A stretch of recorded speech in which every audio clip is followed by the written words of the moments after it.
నాకు ఆ రోజు ఒక్కరు కూడా ఆల్ ది బెస్ట్ అని చెప్పలేదు. చాలా ఫీల్ అయ్యాను. ఎవరు ఆల్ ది బెస్ట్ కూడా చెప్పట్లేదు ఏంట్రా బాబు అనుకున్నాను. కానీ స్పెషల్‌గా ఒకరైతే చెప్పారు. అదెవరో లాస్ట్ వరకు చూడండి తెలుస్తుంది. హలో అండి. Welcome back to our channel తెలుగమ్మాయి పున్నమాబి. అందరూ ఎలా ఉన్నారు? నేనైతే చాలా బాగున్నాను. లాస్ట్ ఆదివారం రథసప్తమి రోజు నాకైతే త్యాగరాజ స్వామి యొక్క ఆరాధనోత్సవాల్లో భాగంగా నాకైతే పాడటానికి అవకాశం అయితే వచ్చిందండి. సో, ఆ రోజు నాకు ఒక స్పెషల్‌గా ఒక విషయం అయితే జరిగింది. అది మీ అందరితో షేర్ చేసుకుందాం అని చెప్పి ఈ వీడియో పెడుతున్నాను. అసలు నేను లైఫ్‌లో మర్చిపోలేని ఒక మధుర జ్ఞాపకం అనే చెప్పుకోవచ్చు. చాలా చాలా అసలు ఆ స్వామివారి యొక్క బ్లెస్సింగ్స్ నాకు ఉన్నాయేమో అనిపించింది నిజంగా. మేము నగర సంకీర్తనలో భాగంగా మార్నింగ్ మేము 5:30కే రెడీ అయిపోయి 4కి లేచి 5:30 కల్లా మేము అక్కడికైతే వెళ్ళిపోయామండి. ఆ ప్రోగ్రామ్ ఉన్న ప్లేస్‌కి.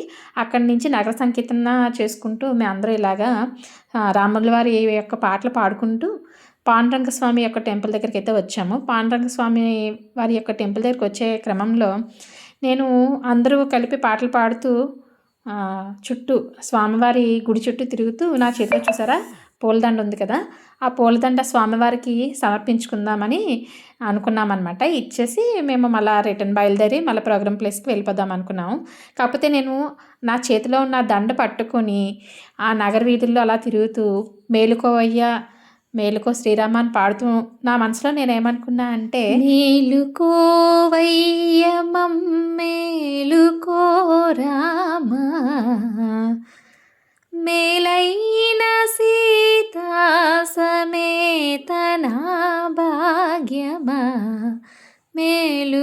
మేలుకోవయ్యా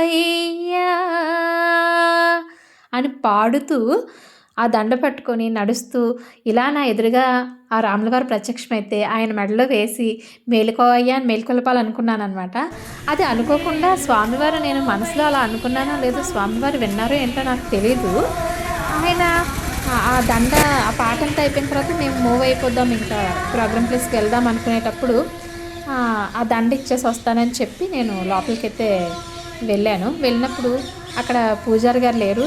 అక్కడున్న ఒక ఆవిడ అదే ఆ గుళ్ళో ఉన్న ఆవిడ, మీరు పూజారి గారు లేరమ్మా మీరే కాలు కడుక్కొని వచ్చి వేయచ్చు అని చెప్పింది. ఇంకా నాకు అసలు నా ఆనందానికి అసలు అవధులు లేవన్నమాట.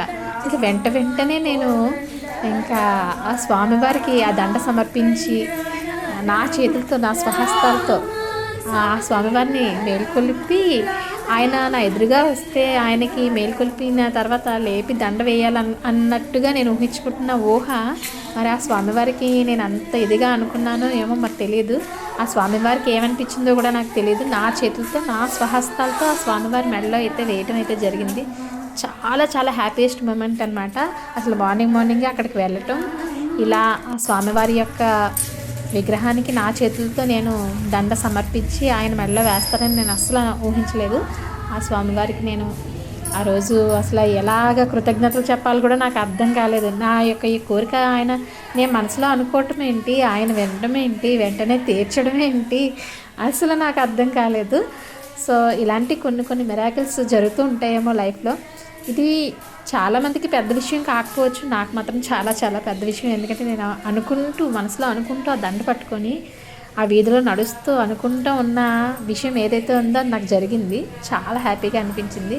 ఆ స్వామివారి యొక్క కృపా కటాక్షాలు మన ఎంత ఎప్పుడు ఉండాలని మనస్ఫూర్తిగా కోరుకుంటూ, ఇది అనుకోకుండా అక్కడ ఉన్న ఆవిడ వీడియో తీశారనమాట. నేను అబ్జర్వ్ చేయలేదు కానీ ఆవిడ వీడియో తీశారు. తర్వాత నేను కొంచెం నాకు వీడియో సెండ్ చేయండి అని చెప్పి ఆవిడ దగ్గర నేను అడిగి తీసుకున్న వీడియో అనమాట ఇది.